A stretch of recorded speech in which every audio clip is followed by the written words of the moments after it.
Bonjour à toutes et à tous et bienvenue sur Agile Toolkit. Aujourd'hui dans la série Comprendre l'IA, je vais vous livrer une petite réflexion sur ce qu'apporte l'IA en termes de fonctionnalité. Quand je dis IA, c'est les outils d'IA génératifs tels que ChatGPT, Gemini, Claude, Grok, etc., Mistral. Eh bien, ces nouveaux outils, qu'est-ce qu'ils nous apportent en termes de fonctionnalité?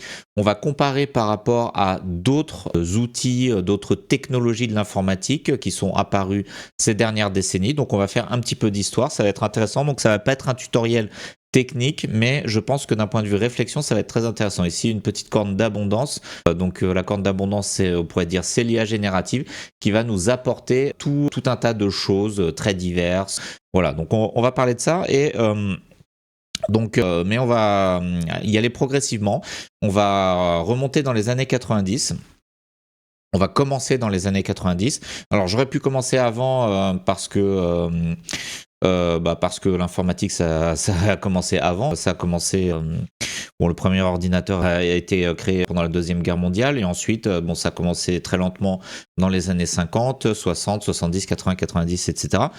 Mais bon, j'ai choisi de commencer aux années 90 parce que avant les années 90, en fait, j'étais trop petit, donc je m'en souvenais pas exactement. Je pense que c'est un bon point de départ parce que aussi avant les années 90, l'évolution de l'informatique était quand même plus lente. Il y avait moins de choses. Donc là, on va faire une petite évolution de toutes les grandes technologies qui sont apparues décennie après décennie. Je me suis mis à l'échelle de la décennie et j'ai choisi les technologies qui m'apparaissent les plus marquantes. Sachant que ce choix, il est un petit peu subjectif. Donc, il vient de mes propres souvenirs, de mon propre point de vue, et j'ai pas fait de recherche documentaire. Donc, cette présentation là, je l'ai faite très rapidement. J'ai eu l'idée hier soir et je l'ai finalisée là à l'instant, juste au moment où je tourne. Donc voilà, c'est un peu improvisé, mais en même temps, c'est vraiment, je pense que ça reflète vraiment quelque chose. Ça reflète un vécu, et puis j'ai essayé d'organiser tout ça. Voilà. Donc, rentrons dans le vif du sujet. Alors, les années 90, c'est marqué par le développement d'Internet. Donc le développement Internet, je pense en France, ça a dû apparaître mi-90 à peu près, mais au départ, c'était quand même assez confidentiel. Et c'est vraiment fin des années 90 que ça a commencé à prendre son essor. Donc moi personnellement, j'ai eu Internet à partir de l'an 2000 seulement, mais ça existait déjà avant. Et qu'est-ce qu'on avait dans les années 90? Alors qu'est-ce que ça a apporté comme technologie? Alors à chaque fois dans la colonne de gauche, je mets la technologie dans les grandes lignes, donc des technologies que j'ai retenues comme étant significatives qui ont été apportées de manière significative. Et à droite, à quoi ça sert? Quelle est la fonction essentielle pour l'être humain? Voilà, donc vous allez comprendre avec l'exemple. Donc la première chose à laquelle j'ai pensé, c'est le mail. Alors, il y avait des ordinateurs avant les années 90, il y avait d'autres technologies comme par exemple le traitement de texte qui existait déjà avant, mais je l'ai pas mis parce que c'est apparu avant les années 90 encore et je commence dans les années 90. Donc avec Internet, il y a eu la possibilité de s'envoyer des mails. Donc ça permet aux gens de communiquer. J'aurais aussi pu mettre la messagerie instantanée, les chats IRC. Ça, c'est des salons de discussion, c'est un protocole de communication que j'aime bien, mais je l'ai pas mis, j'aurais pu le mettre. Voilà, mais c'est un peu plus rare, ça parle à moins de personnes. Donc j'ai gardé que les mails. Donc ça, c'est la fonction de pouvoir communiquer des informations entre deux personnes. Ensuite, il y a eu les navigateurs web. Donc qui dit Internet dit page web, donc il faut des navigateurs, et les navigateurs permettent d'accéder à l'information qui va se trouver sur Internet, sur des serveurs, etc. Ça c'est très important aussi. Et enfin, j'ai retenu les forums. Les forums qui ont dû commencer à exister fin des années 90 aussi, donc qui permettent là aussi aux gens de communiquer, d'accéder à de l'information en même temps sur un même site web, donc d'écrire des messages, voilà. Donc ça c'est pour les années 90. Ensuite, dans les années 2000, alors là, on a énormément de choses qui sont apparues. Alors, et à la fin, je ferai les années 2020 où mais on va mettre en perspective les apports de l'IA par rapport à toutes les évolutions passées, en quoi c'est un peu différent. Donc soyez patients et bien sûr toutes les vidéos sont chapitrées, donc si vous voulez pas voir certaines décennies, vous pouvez passer directement à la fin pour avoir la conclusion. Donc dans les années 2000, alors là il y a énormément de choses qui sont apparues. Donc alors les moteurs de recherche, peut-être c'est apparu avant, j'en sais rien, mais en tout cas c'est fin 90, début 2000. Donc Yahoo, Google bien sûr, qui est maintenant hégémonique, il y avait Alta Vista, il y avait tout un tas de moteurs de recherche. Lycos. Donc ça permettait aussi d'accéder à l'information, mais de manière plus efficace. Donc ça a amélioré une fonctionnalité qu'on avait déjà d'accès à l'information. Là où avant il fallait connaître une adresse web par cœur, ou alors il fallait aller sur des sites spécialisés d'annuaire, le moteur de recherche a apporté vraiment quelque chose de plus efficace. On pose une question sur un sujet et ça nous trouve les pages qui répondent à cette question. Il y a tout ce qui est messagerie instantanée, donc il y en a eu plein. Donc il y a eu ICQ, c'est la première dont je me souviens. Bon, il y a Skype et tout ça, et des messageries instantanées qui existent encore maintenant. Alors je sais pas s'il y a des messageries instantanées qui ont survécu. Bon, il y a IRC que j'ai mentionné tout à l'heure, mais voilà, qui ont survécu à cette époque. Donc voilà, il y a que ICQ et Skype qui me reviennent en tête. Même si Skype, je pense que ça n'existait pas au tout début des années 2000. Et maintenant, Skype n'existe plus. Ça a été décommissionné récemment d'ailleurs. Donc ça permet aussi de communiquer entre deux personnes, de s'envoyer des messages. Il y a eu les blogs. Alors les blogs c'est un peu différent, j'aurais pu le mettre ça aussi pour les forums d'ailleurs, parce que les forums ça permet de publier des informations. Donc j'écris dans un forum un message sur un sujet qui m'intéresse, sur la programmation, sur la cuisine, sur je sais pas quoi, mais les blogs c'est un peu pareil. Donc c'est un site où on peut écrire des choses sur un sujet qui nous passionne, où on a des choses à dire, on va écrire des articles. Donc là ça a permis aux gens de publier, même si ça existait en réalité avant, mais c'est un outil, voilà, les blogs qui ont permis de rendre la publication accessible à tout le monde. C'est quand même assez incroyable, parce que avant Internet, on ne pouvait pas réellement publier des choses.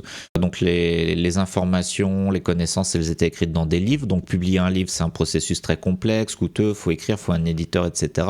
Alors bien sûr, on pouvait publier dans un journal local, ou voilà, on pouvait imprimer des papiers, mais c'était pas aussi efficace que Internet, où là, on va pouvoir écrire un article et le publier au monde entier. Et éventuellement, si ça plaît, si ça a du succès, on va pouvoir toucher des centaines, des milliers de personnes, des millions peut-être, voilà.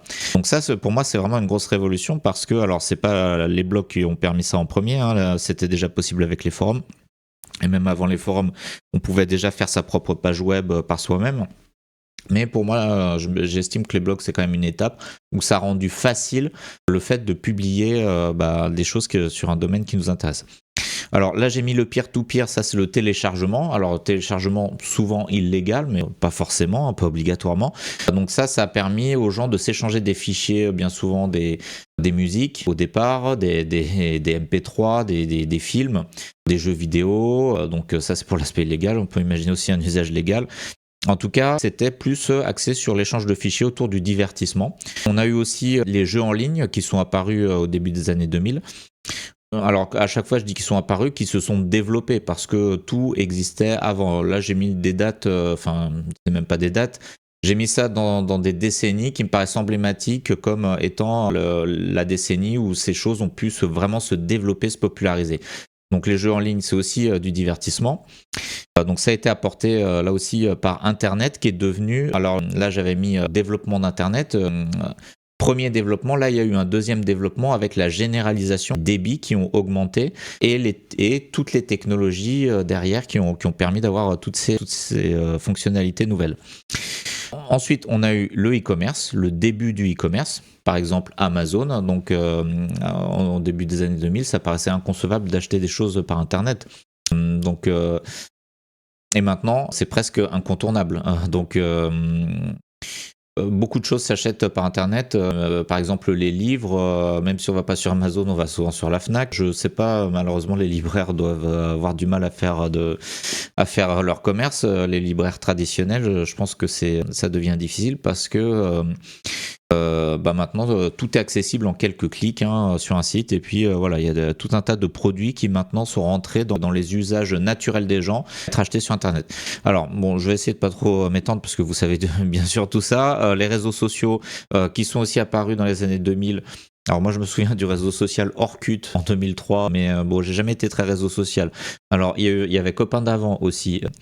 Copain d'avant, le réseau social français, mais sinon c'est bien sûr Facebook, LinkedIn, c'est un réseau social professionnel aussi.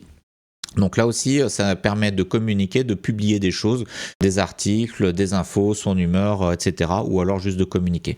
Donc on voit que ça a rajouté des fonctionnalités, notamment autour de ce qui est publication qui me paraît important. Tout le divertissement s'est développé et le e-commerce. Donc ça, c'est pour les années 2000. Ensuite, dans les années 2020, eh bien, il y a encore des nouvelles choses qui sont apparues. Donc là, quelque chose qui, c'est pas vraiment une technologie en soi, mais j'ai mis développement des services en ligne. Alors là, le seul truc auquel j'arrive à penser, c'est payer ses impôts en ligne. Donc, mais il y a certainement des tas d'autres sites, d'autres choses qu'on peut faire en ligne. Les logiciels, par exemple, sont beaucoup passés du client lourd sur ordinateur à quelque chose qui se fait directement en ligne. Voilà, donc est-ce que j'utilise beaucoup de services en ligne ? Je ne sais pas. Donc je pense qu'au truc administratif, alors bon, ça compte beaucoup, mais en tout cas, c'est vraiment une direction. Il y a plein de choses qui se faisaient avant dans la vraie vie et qui passent en ligne. Ah, par exemple, le bancaire. Avant, donc mettons en l'an 2000, pour faire un virement bancaire, la seule possibilité, c'était de se déplacer physiquement à son agence bancaire, d'aller voir un conseiller bancaire, d'aller voir son conseiller bancaire. Là, les jeunes de 20 ans qui n'ont pas connu cette époque, ils disent mais c'est invraisemblable. Mais si, il fallait se déplacer physiquement dans l'agence bancaire, demander à un conseiller de faire un virement et il faisait le virement pour vous, etc. Ensuite, il y a eu les sites internet, donc les sites web bancaires. Donc sur l'ordinateur, vous allez sur le site de votre banque et vous faites un virement en quelques clics. Donc là, ça fait gagner un temps incroyable. Et maintenant même, c'est le mobile, voilà, téléphone mobile. Et bien, même maintenant, c'est le mobile first. Donc, on va même plus sur un ordinateur classique pour faire des virements. Alors, bien, on peut encore y aller. Et d'ailleurs, en ce moment, alors j'ai des amis qui se plaignaient que la double authentification avec le téléphone était obligatoire pour les virements. Donc ça les oblige à utiliser un smartphone. Donc je sais pas si tout le monde a un smartphone encore, hein. Bon, ça dépend de l'âge, ou alors on n'a pas forcément envie d'installer une application bancaire sur son smartphone pour des tas de raisons. En tout cas, donc sur LinuxFR d'ailleurs, vous pouvez voir que il y a tout un article et des gens qui se plaignent de ces nouvelles pratiques des banques qui forcent maintenant à avoir un smartphone pour la sécurité, etc. Bon, moi personnellement, je fais mes virements sur smartphone, donc ça ne me concerne pas, j'ai déjà franchi le cap, mais ça n'a pas toujours été comme ça et ça s'est développé et maintenant ça devient incontournable finalement, donc c'est vraiment une évolution. Donc on peut tout faire en ligne, voilà, c'est toutes les choses d'avant en ligne. Par exemple, autre exemple, Word, écrire un document Word, et bien maintenant, de plus en plus, on utilise des éditeurs en ligne, donc Office 365, donc on va dans un site web, etc. On ne va plus sur son ordinateur en local ou Google Doc, autre exemple. Donc voilà, ensuite le smartphone est apparu aussi. Alors là j'ai mis dans les années 2020, j'aurais dû le mettre dans les années 2010. Pourquoi c'est dans les années 2020 ? C'est une erreur. C'est une erreur de ma part, j'ai fait ces slides vraiment très... Ah ben non, c'est parce que c'est année 2010 bien sûr. Donc j'ai fait une erreur ici, voilà, on est dans les années 2010.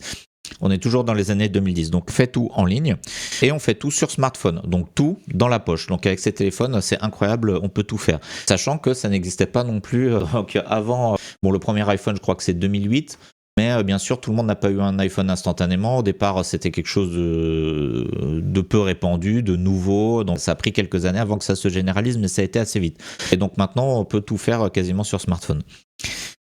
Ensuite, le développement des réseaux sociaux. Donc ça existait déjà avant. Là, j'ai mis début. Ici, c'est développement. Donc là, bon, alors moi, personnellement, j'ai jamais été très réseaux sociaux. J'ai juste un compte LinkedIn, mais bon, pour rester en contact avec les collègues, je m'en sers même pas vraiment. On peut dire que la chaîne YouTube, c'est un réseau social, mais bon, ça, je suis un peu passé à côté de tout ce qui est réseaux sociaux. En fait, bon, j'ai jamais trop utilisé, mais voilà, c'est très important pour plein de gens qui passent leur vie dessus, certainement, pour de bonnes ou de mauvaises raisons, je ne sais pas. Je ne juge pas. Et enfin, le streaming vidéo, audio et vidéo. Donc, audio, ça va être Spotify, par exemple, ou Deezer, et vidéo, c'est YouTube, par exemple, mais aussi pas que YouTube, Netflix, etc. Donc, maintenant, on regarde plus la télé comme avant, où on a des chaînes de TV hertziennes. Maintenant, on a accès à des services de streaming qui proposent des quantités astronomiques de vidéos. On paye un abonnement ou pas. Par exemple, sur YouTube, on n'est pas obligé de prendre un abonnement. Et on a accès à des quantités incroyables de vidéos. Donc ça, c'est du divertissement. Et tout ça se passe par Internet. Donc ça, c'est une évolution. Donc tout ça, c'est des nouvelles fonctionnalités qu'on a eues dans les années 2010. Alors maintenant, année 2020. Voilà, c'est pas fini. 2020 et ensuite on fait 2000 et ensuite ah oui, année 2020 et ensuite on fait l'IA. Voilà, donc année 2020. Ah non, année 2020 c'est l'IA en fait. Voilà pourquoi. Excusez-moi, c'est un peu improvisé. J'ai pas répété bien sûr, mais parce que c'est spontané. Comme j'ai très peu de temps, je n'ai pas le temps de trop préparer. Si je préparais trop, en fait, je ne pourrais pas faire de vidéo. Donc voilà, je vous prie de m'excuser les petits bafouillages de temps en temps. Donc année 2020, la grosse évolution, j'aurais dû le mettre ici en titre, c'est l'essor de l'IA, l'apparition de l'IA générative. Alors quand je dis IA, c'est IA générative, c'est-à-dire ChatGPT, Gemini, Claude, Grok, Mistral, enfin, le chat de Mistral, tous ces outils-là que vous connaissez certainement. Donc bon, c'est un des sujets de la chaîne. Donc qu'est-ce que ça apporte l'IA? Alors, ce que ça apporte, alors, c'est que, voilà, j'ai fait une liste qui est quand même assez longue. Donc, la traduction automatique de texte, du français à l'anglais, à l'allemand. Donc, on peut traduire dans toutes les langues avec une efficacité extraordinaire. Une efficacité parfaite pour un usage basique. Je ne sais pas si vous avez déjà essayé de faire des traductions. Moi, j'ai déjà essayé entre le français et l'anglais. C'est véritablement incroyable, la qualité. C'est bien meilleur que tous les logiciels que j'ai pu tester avant. Je pense que c'est du niveau d'un traducteur professionnel et il y a peut-être que pour les textes artistiques de littérature où c'est peut-être pas aussi bien qu'un traducteur humain professionnel, mais je suis pas expert là-dedans, mais en tout cas je pense que les traducteurs malheureusement ont du souci à se faire parce que là l'IA apporte une réponse extraordinairement efficace, gratuite, instantanée à la traduction. Donc ça permet de communiquer. Alors une traduction, on traduit pour communiquer, pour échanger des informations, voilà. Donc pour moi, traduire, c'est un peu la même chose que communiquer. La transcription, c'est la reconnaissance vocale. En anglais, le speech to text. J'ai fait une vidéo sur la chaîne qui teste les outils de speech to text et là aussi, c'est parfaitement résolu par... Alors sur la vidéo, on voit qu'il n'y a que pour l'instant ChatGPT et Mistral qui arrivent à transcrire parfaitement le français, mais c'est déjà pas mal, il y en a deux, donc je pense que c'est un problème résolu. Et là aussi, pendant des années, des décennies, il y a eu des logiciels de reconnaissance vocale qui étaient imparfaits, qui avaient leurs défauts, mais qui avaient quand même le mérite d'exister. Et là, d'un seul coup, ça arrive grâce à l'IA et ce problème est résolu. Donc là aussi, ça aide à la communication parce qu'on transforme un audio en texte. Donc voilà, c'est comme une traduction en fait, hein. Une transcription, c'est juste on traduit de l'audio en texte. On ne change pas de langue forcément, pas forcément, mais on traduit de l'audio en texte. Donc je mets ça dans traduction et communication. Ensuite, les moteurs de recherche. J'ai mis moteur de recherche plus là avec un bras musclé parce que ChatGPT va permettre d'accéder à l'information. Il va fonctionner, on va lui poser une question sur n'importe quoi, et ce qu'il va faire en plus par rapport au moteur de recherche plus traditionnel, c'est qu'il va déjà contextualiser la recherche par rapport à toute une discussion qu'on pourrait avoir eue avec lui, et les réponses, il va pas nous présenter des liens vers des sites web, il va nous présenter directement une réponse synthétisée uniquement ce dont on a besoin. Donc c'est une autre forme de recherche, hein, qui peut avoir ses défauts, qui peut comporter ses erreurs. Bon là je juge pas dans cette vidéo de la qualité de ce que fait l'IA par rapport à d'autres choses. Alors même si j'ai dit que pour la traduction ou la transcription c'est parfait de mon point de vue, en tout cas pour mon usage. Pour le moteur de recherche c'est plus discutable, mais je pense que pour toutes les recherches simples c'est vraiment très très bien. Parce que ça répond plus vite, d'une manière plus efficace à des questions simples par rapport au moteur de recherche traditionnel. Pour les choses plus compliquées, c'est certainement pas aussi efficace. En tout cas, c'est une autre manière d'accéder à l'information qui peut nous faire gagner du temps dans certains cas de figure. Résumé de documents. Résumé entre guillemets, c'est tout ce qui va être synthèse. Vous donnez un document, par exemple un compte-rendu de réunion, vous lui dites de faire un résumé. Et vous pouvez lui demander à l'IA de produire des documents à partir d'une idée. Voilà, donc tout ça, alors tout ce qui est synthèse à partir de, vous pouvez donner plein de documents et demander de faire un rapport, tout ça, ça va être, je mets ça aussi c'est une certaine forme de traduction, plus traduction de documents existants sous une forme plus condensée, plus accéder à l'information aussi peut-être. Bon voilà, tout ça c'est discutable bien sûr. Ensuite, l'aide à la rédaction de texte. Donc là, il y a 3 aides finalement, aide à la rédaction de texte, génération d'images et codage. Donc l'aide à la rédaction, on va demander à l'IA de nous écrire un texte, simplement en lui donnant un thème, ou alors on va la guider, on va lui demander de nous reformuler des phrases, etc. Donc la rédaction de texte, ça existait déjà avant via les éditeurs de logiciels, la rédaction d'images via les éditeurs d'images et le codage via les IDE, les langages de programmation, etc. Ce que va faire l'IA, c'est qu'elle va nous écrire à notre place et transformer ce qu'on écrit dans de grandes proportions. Elle va nous apporter du contenu en fonction de ce qu'on lui a demandé. Et pour le codage notamment, alors soit l'IA va nous aider à coder, donc dans un IDE on va avoir un assistant IA sur le côté auquel on pourra poser des questions ou qui pourra éventuellement coder des parties dans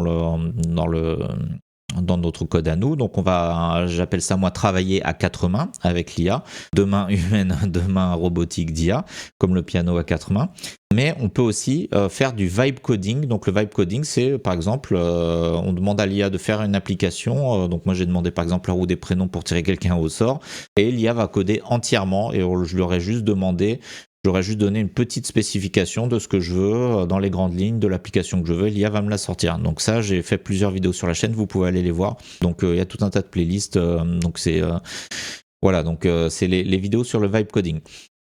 Donc là, ça apporte un énorme bonus. C'est des fonctionnalités qui n'existaient pas avant, parce qu'avant on devait taper chaque mot, où on avait de la complétion de texte, où on avait des aides pour éditer l'image. Et maintenant, ça devient beaucoup plus... Je sais pas si je peux dire facile, parce que finalement le résultat est pas le même, mais ça devient, oui, c'est facile d'avoir une image. Peut-être pas celle qu'on veut, mais d'avoir une image.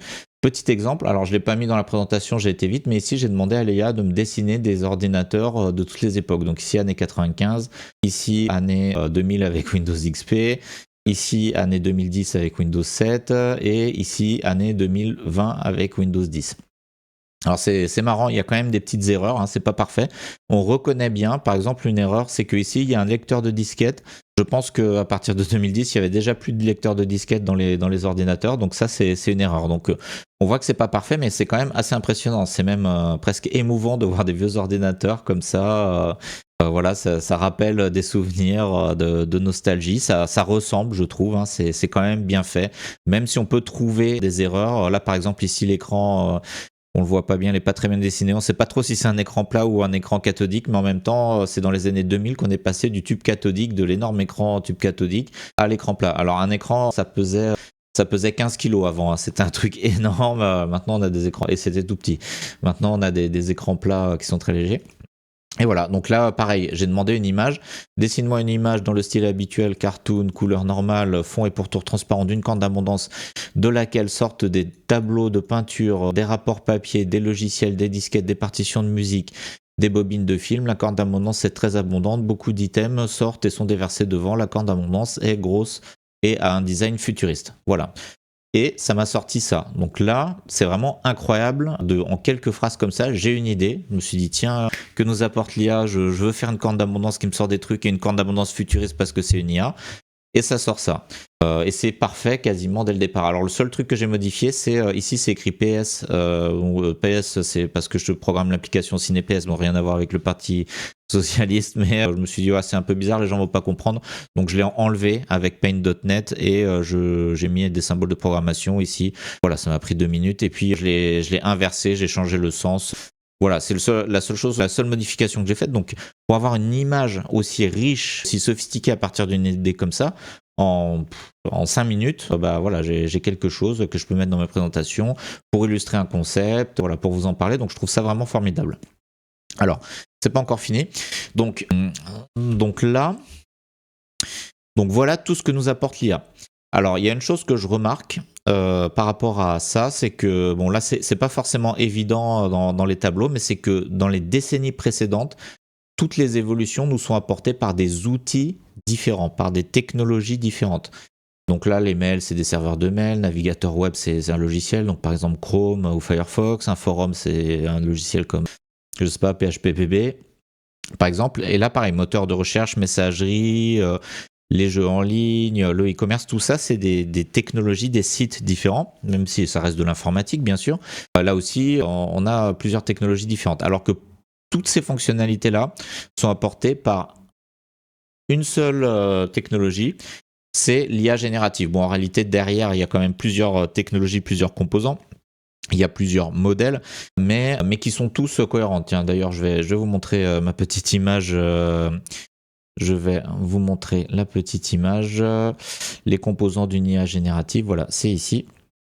Donc, dans une vidéo précédente, j'expliquais tous les composants. On pourrait même en rajouter, c'est pas exhaustif.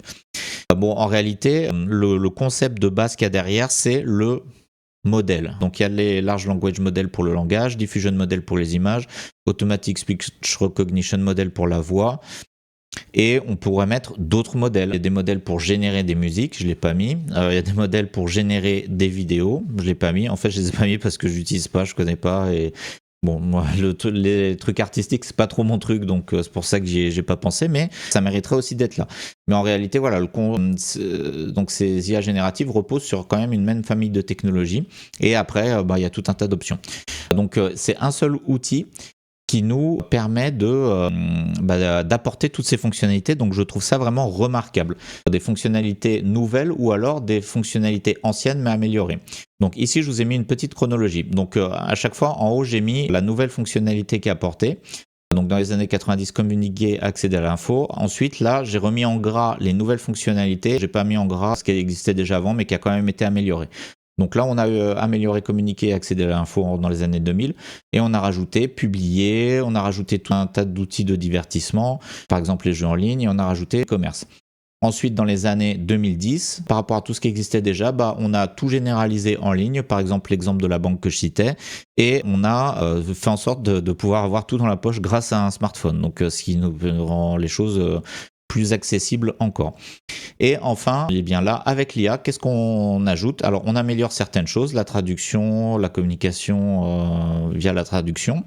Donc, c'est plus la traduction, on va dire. Et l'accès à l'information est encore amélioré en ce sens que ça apporte quelque chose de plus. Donc, c'est-à-dire des réponses contextuelles et plus synthétiques, même si parfois il y a des erreurs, hein, il y a des contreparties, bien sûr, c'est pas forcément idyllique. Et on a des nouvelles capacités d'édition de texte, d'images et de logiciels. Donc ça c'est voilà, donc ça c'est assez incroyable je trouve, en un seul outil et aussi rapidement. Donc ce que je voulais vous dire, donc c'était histoire d'avoir une vue un peu globale de l'évolution des technologies de l'informatique en général. Moi, ce qui me paraît remarquable, c'est qu'avec un seul outil, l'IA générative, on a autant de nouveaux usages et autant de nouvelles choses. Donc ça, c'est une grosse révolution. À mon avis, ça comparé à Internet, mais qui s'est déployé Internet de manière plus lente. Internet a permis énormément d'usages et les sites web, etc. Finalement, tout ça, tous ces blocs-là que j'ai mis en jaune, en vert, en bleu, on peut dire que ça appartient à la même famille. Le web, par exemple, on pourrait le dire. Donc, on pourrait dire que tout ça, ça vient d'une seule technologie, mais ça s'est déployé sur plusieurs décennies. Alors que là, l'IA, dès l'instant que les outils génératifs sont apparus, alors en plus, c'est même pas début 2020. Je pense que la première version de ChatGPT qui a vraiment lancé ça, c'était 2022. Alors bien sûr, à chaque fois quand je dis apparaître, je sais que ça existait bien avant dans les labos, qu'il y avait tout un tas d'expériences, etc. Moi, je parle de la date où ça a été vraiment popularisé auprès du grand public. C'est ça que je retiens comme date. Donc c'est très rapide, ça apporte beaucoup de choses.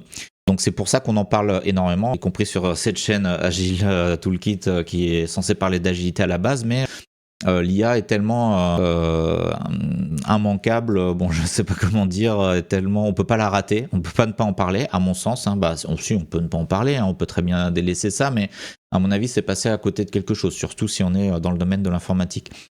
Donc voilà, alors donc c'est une grosse affaire, ça nous apporte des choses, donc on peut le voir d'un bon côté ou d'un mauvais côté, parce que le mauvais côté c'est que ça apporte plein de changements, ça va transformer les métiers. Certainement il y a des métiers qui vont disparaître, comme peut-être traducteurs, ou disparaître ou souffrir de ça. Bon, ça c'est le côté négatif malheureusement, et peut-être pas que les traducteurs, peut-être les développeurs en partie, je ne sais pas encore, donc je ne vais pas faire de spéculation trop dans cette vidéo. Et après, bien sûr, tous ces outils, toutes ces nouvelles fonctionnalités, elles sont pas si parfaites que ça, parce que toutes les possibilités d'édition d'images et de logiciels, finalement, elles vont être mêlées d'aléatoires et de choses un peu incertaines, qui vont même être parfois des erreurs, hein, si on pose une question factuelle sur quelque chose, et que, alors c'est les fameuses hallucinations de l'IA. Donc c'est pas aussi Du coup, la contrepartie d'avoir toutes ces fonctionnalités en même temps avec un seul outil, c'est qu'on va avoir des erreurs, on va avoir de l'aléatoire, ça va pas être aussi parfait entre guillemets que toutes les autres technologies d'avant, même si en réalité les autres technologies ont aussi leurs défauts. Mais ça, faut avoir ça en tête. Donc c'est un outil l'IA qu'il faut apprivoiser, qui est pas qui est pas si simple que ça. Donc où est-ce que ça va s'arrêter, je sais pas, mais en tout cas, je pense que ça va pas. Je pense que ça va prendre plusieurs années, voire même décennies, apprivoiser cet outil IA. Je ne pense pas que l'outil en lui-même va tant changer que ça à partir de maintenant. Il va pas tant évoluer que ça. Je ne crois pas à l'émergence de l'intelligence artificielle générale, la fameuse AGI, qui est redoutée ou vantée par certains. D'ailleurs, j'ai fait des vidéos sur la chaîne pour expliquer ça. Donc, pourquoi l'IA ne progresse plus. Un titre un peu racoleur, mais je pense effectivement que l'IA ne progresse plus à court terme. Bon, voilà, allez voir la vidéo si jamais ça vous intéresse. Et j'ai aussi fait une vidéo prédiction sur l'évolution de l'IA à 10 ans. Voilà, je vous mettrai bien sûr tous les liens en commentaire vers ces vidéos.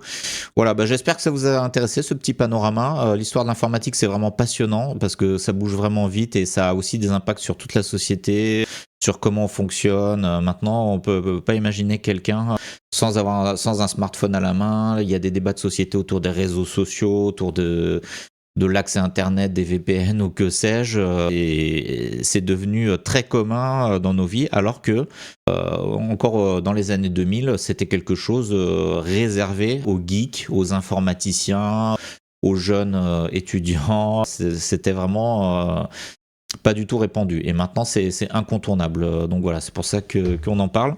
Puis voilà, quand on est dans l'informatique, c'est vraiment une période passionnante. Alors, bon, je vais m'arrêter là. J'ai peut-être oublié des choses. Si vous avez des technologies qui vous ont marqué, que vous pensez que j'ai oublié, sachant que j'ai fait tout ça très vite, c'est mon ressenti personnel, n'hésitez pas à me l'écrire dans les commentaires, c'est intéressant, et puis je pourrais peut-être compléter pour une future présentation ces grandes évolutions. Voilà. En tout cas, je vous remercie pour votre attention, et je vous dis à très bientôt pour de prochaines vidéos.